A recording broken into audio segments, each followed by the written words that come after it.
Hey y'all, Big Wooly here. Welcome back to episode 36 of our FTB Skies Expert Let's Play. As you can see, I still have on my space gear, so we didn't quite get through everything I was hoping to get through yesterday, so we're going to start right off into it. We need ender tanks in order to be able to get our oil back from space to the ground so that we can process it with our refinery controller where we want to process it at. For that, we need ender tanks, but we can finally make them. So, without any further ado, let's get into it.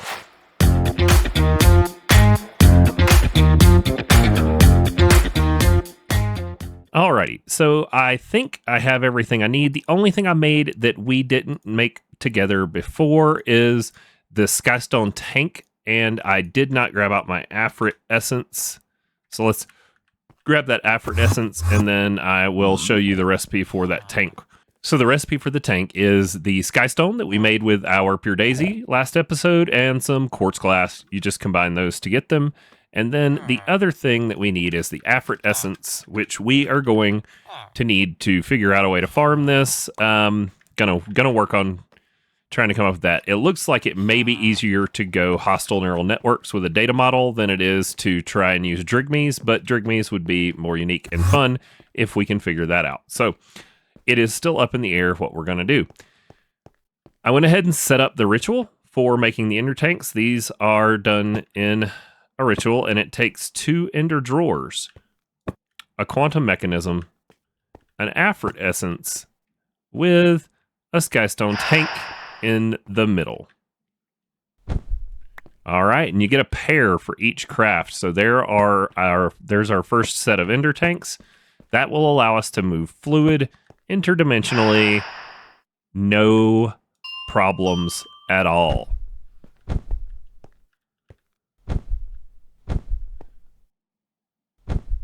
And there is our second set of ender tanks. Awesome. That's going to let us just get right back to space. We do need to grab some dye. Let's go with real creative. Let's go 3 black dye. All right, let's head to space and let's get our oil. Over here. Dial. Space station.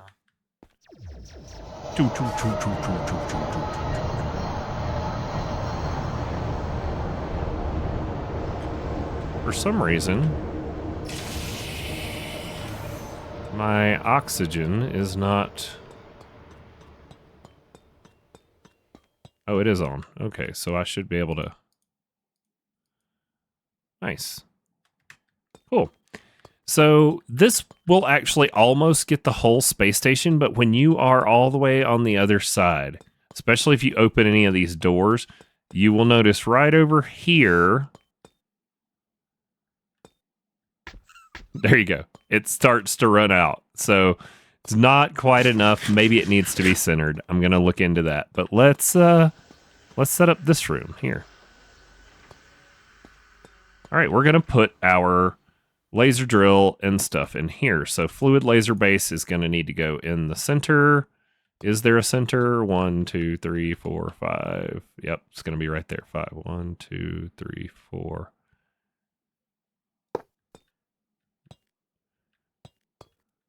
It is. I can't count. There we go. That looks centered. Now, we're going to put our black lens in. And then if we go to uses, you'll notice minimum of Y20, maximum of Y60. So we need to get this depth way on down there. Let's go right in between. Let's go like 40 or something.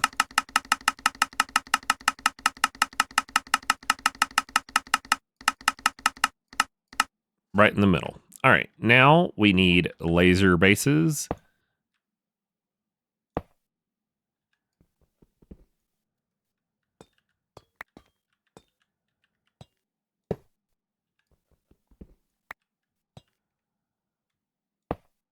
Cool.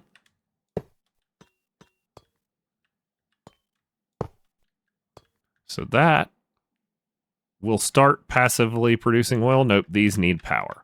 Okay, so let's put our peat generator right here. Toss some peat in it. Grab some universal cables. And then we should be able to... Oh God, why am I suffocating all of a sudden? Oh, maybe back in this corner is too far from my thing? That's funny. Yeah, we're going to need to figure out that oxygen there. So this should get us power to everything.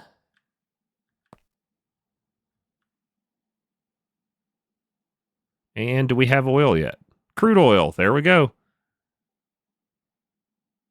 It is already processing. Sweet. So now all we have left to do is set up our ender tank to get this back down to the surface. So we're going to go black, black, black, black, black, black. And then I believe we can just set it right on top here. And then if we go to output and tell it top and push, it should, there we go. We've got 600 millibuckets of crude oil in our tank. Now, if we need to, we can speed this up with speed add-ons for these laser drills, which we can get into at a later time. Hopefully we'll get to something where we can get some better power up here with Flux Networks. I think we have to go down this road though, because yes, we have to go this way to get to Flux so that we can get power up here from our ground-based setup. But there we have it. That gets us oil coming in and we can access it down on the ground. So let me head back to the base and I will show you guys where we're going to set up our refinery controller. I'm back in space because I forgot something, y'all. I got down to Earth and I'm like, why is it not making any more oil? Do you know why it's not making any more oil, y'all? Can you guess it? It's because I didn't chunk load the chunks in this other dimension. I need to see... Look at that. I messed this up too. I did not put it all in the same chunk. I stuck it on a chunk border. So let's move it. There's that. And then peat generator right here. Toss peat in. Okay, so now this is chunk loaded and we'll continue to make crude oil even when we're not up here. And the last thing we need to do is I was going to put some more peat over here in our oxygen thing.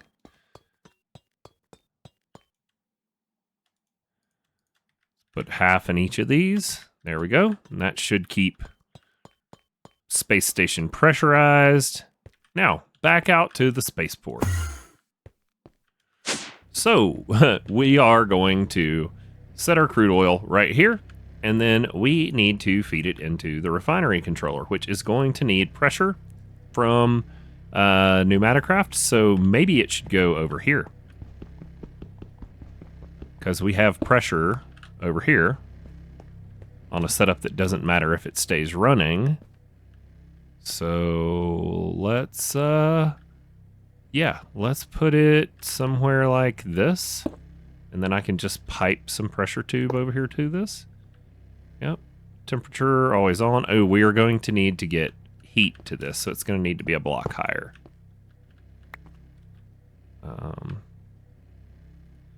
We'll just put something down temporary to place it on.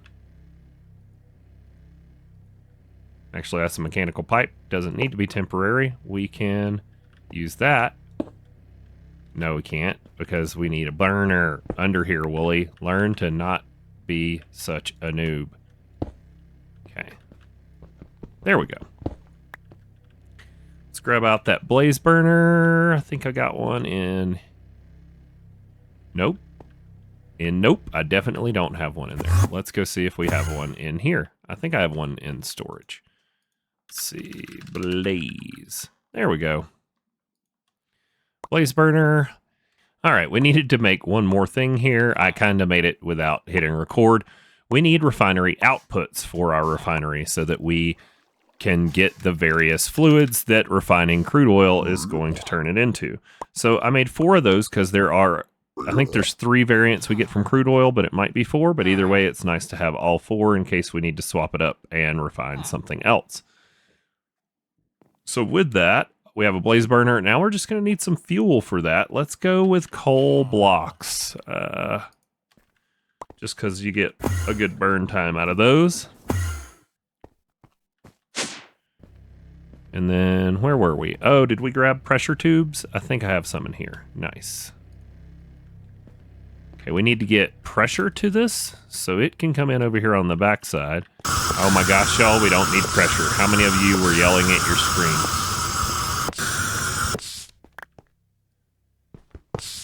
We need no pressure for this. Wooly is not on his game today. It just needs heat.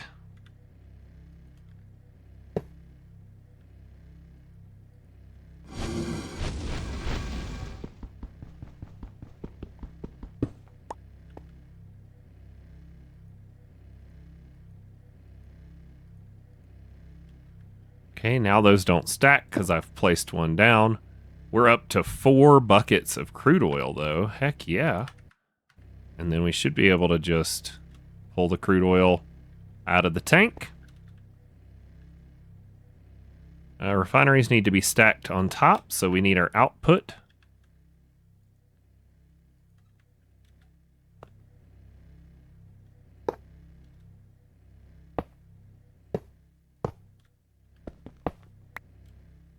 So now we should be making kerosene, which is what we need.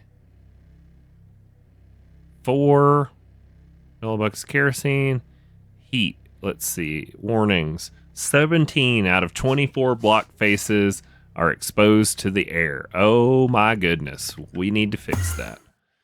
Let's go make some thermal lagging. Thermal lagging. Do I have any more? We need more wool.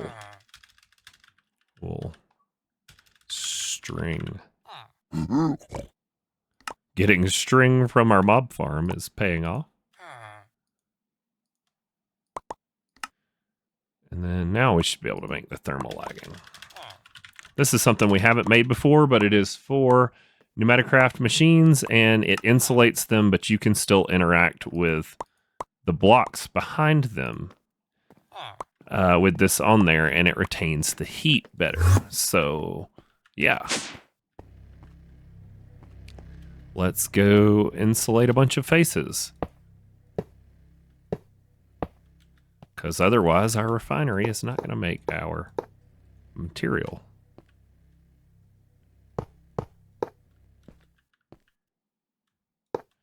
Okay, how many more do we got to do?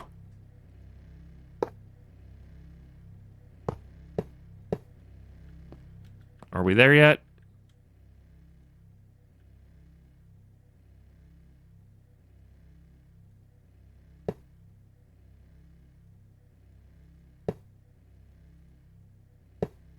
Okay, now we just got to get all the way to the top for the last face. Now, that should have us completely insulated.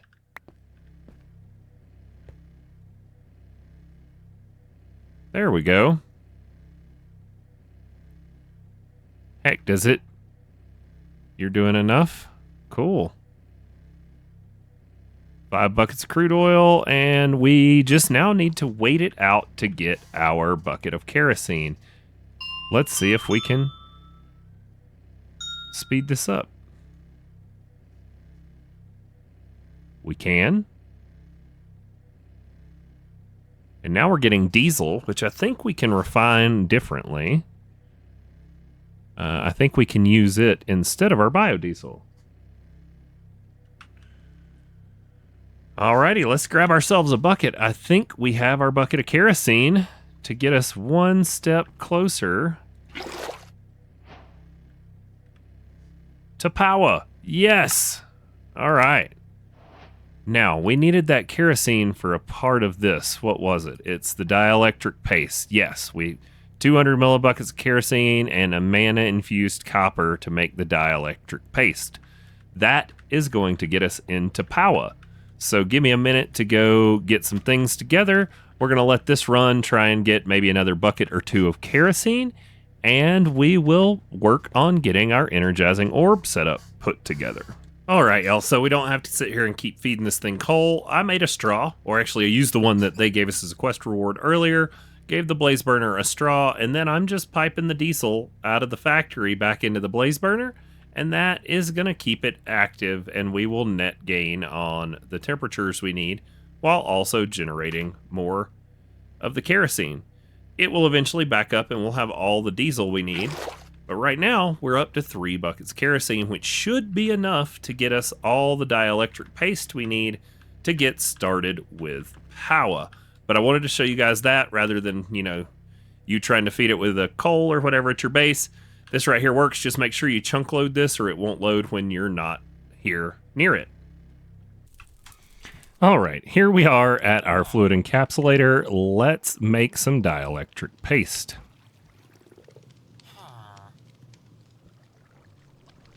Kerosene goes in. Flux infused copper goes in. And we wait.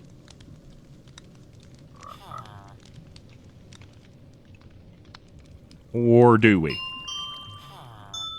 There we have it, 15 dielectric paste. Let's see if that's enough to make the things we need to make.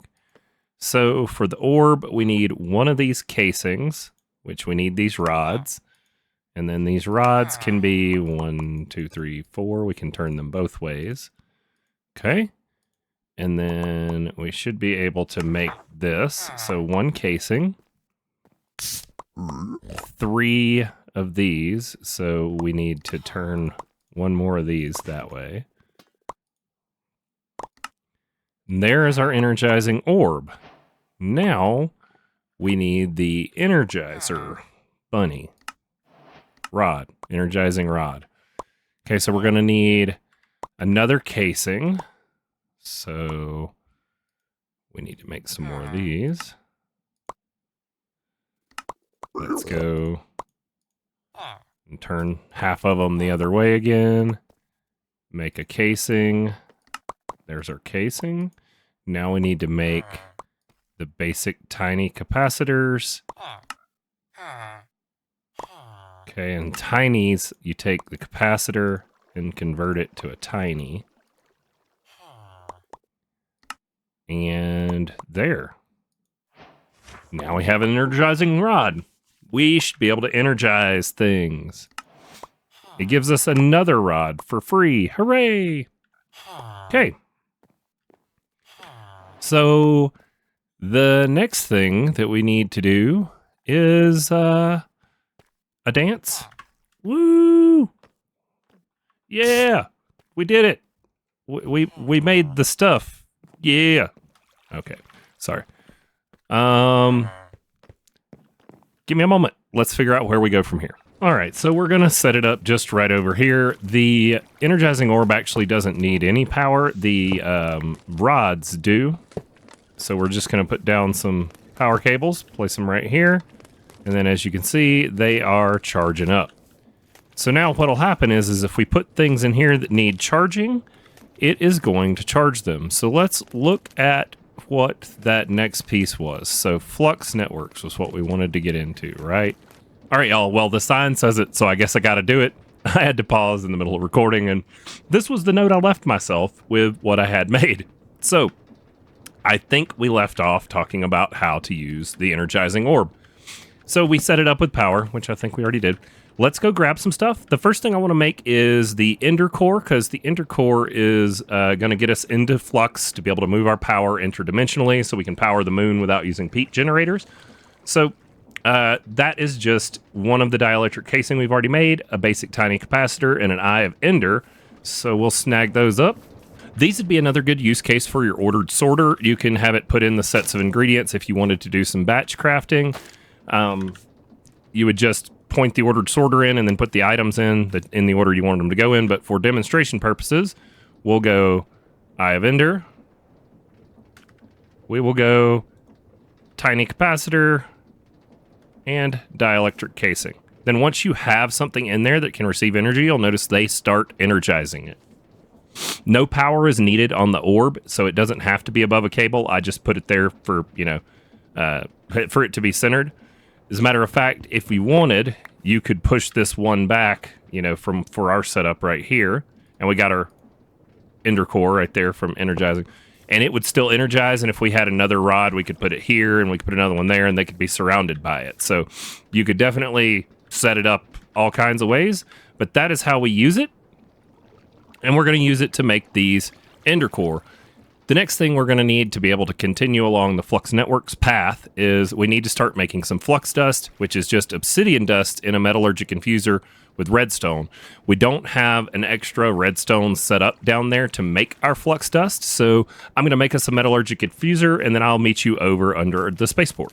Here we are over at the spaceport. I just made another metallurgic infuser, stuck it on top of our enriched obsidian drawer, and I put a second pusher upgrade in there to push to the up, so we have it pushing south into that one and up into this one. We're going to just manually feed this one for now. I didn't really think it through with regard to where I stuck it. But once we put in our obsidian dust, this is going to generate out the flux dust that we need to get going with Flux. Now, getting started in Flux Networks is going to take a lot of resources.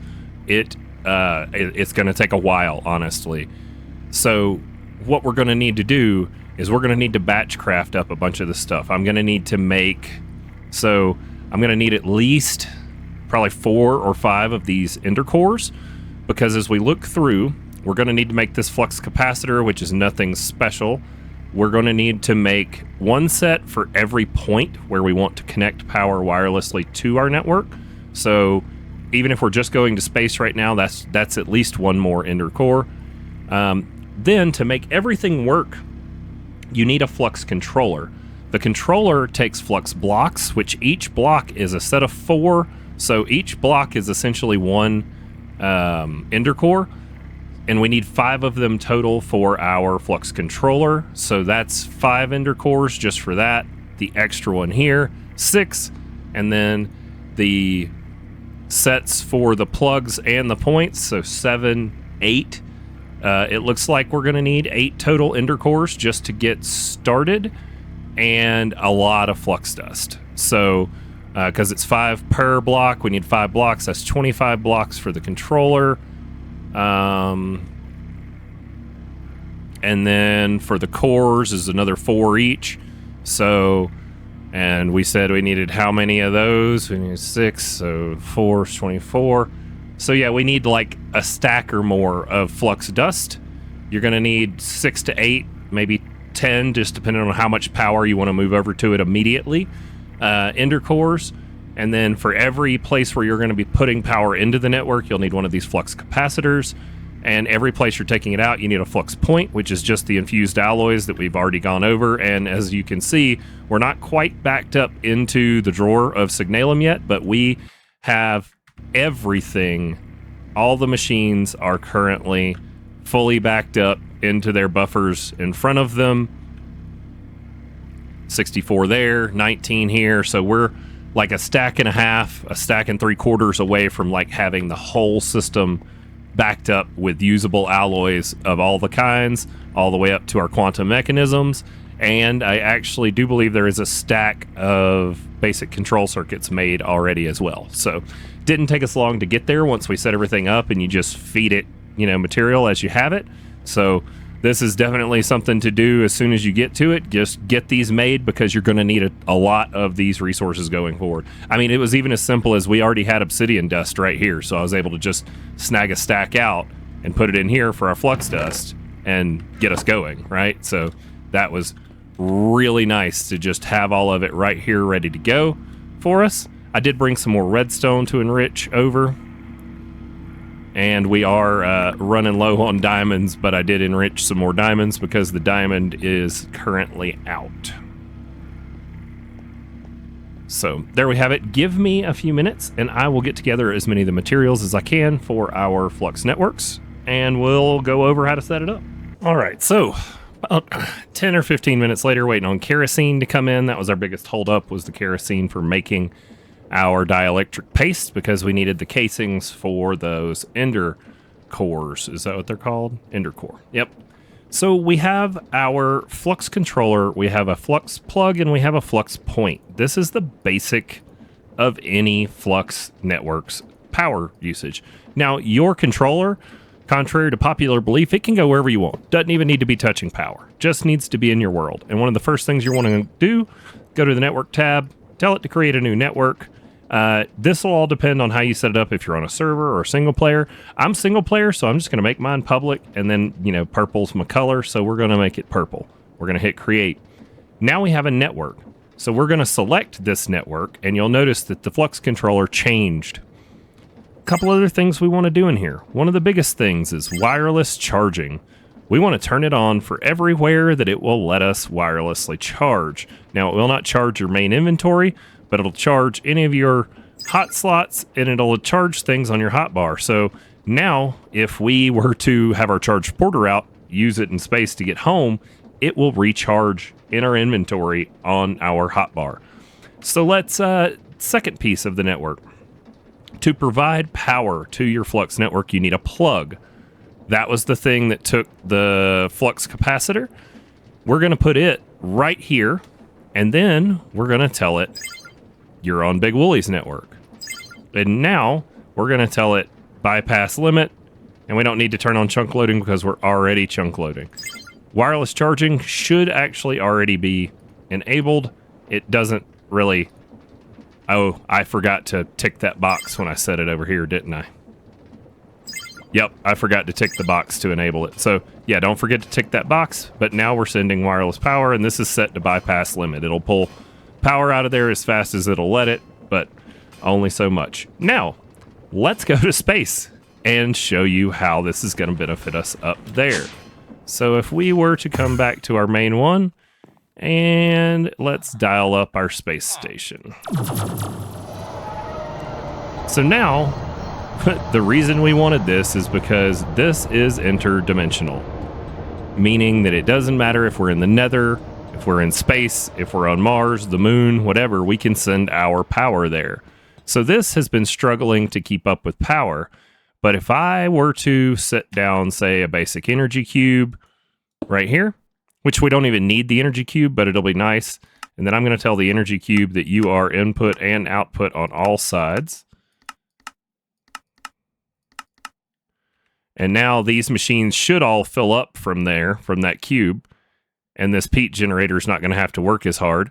And then the one other thing we can do is we can take and we can put this Flux point, which provides power, on here. And if we put it on our network and tell it, you can also bypass the limit, you'll notice it's pulling 1700 FE a tick out. So it's feeding that much out of here to feed these drills, and now we shouldn't have any power issues, and this should, in theory, there we go, look at that, speed up our process generation for the fluid laser base. We can also, now that we have space, power in space here, we could bring one of our energy transfer nodes up here, and then rather than having to put these expensive flux points on everything, we can do one energy transfer node and GPS data cards to get our power from here to anywhere else in space. So no matter how big we made our space station, we could provide all of that with an energy transfer node right off of this now that we have power in space. So I think that's going to bring us to the end of today's episode. I really don't need the spacesuit on. I don't know why I wore it, but I did. So thank you guys for watching. I hope you have learned some stuff with me today. It's been a ton of fun. We are making some progress into the more fun sides of modded Minecraft, where we get into automation and we can start worrying about being creative rather than just surviving every episode. So if you haven't already and you enjoyed it, go ahead and smash that like button for me. Believe it or not, it helps out. And if you are one of those 72% of people that watches my videos that's not subscribed, please do hit the subscribe button because that also helps out. We will see you guys in the next one. Bye-bye. Bye.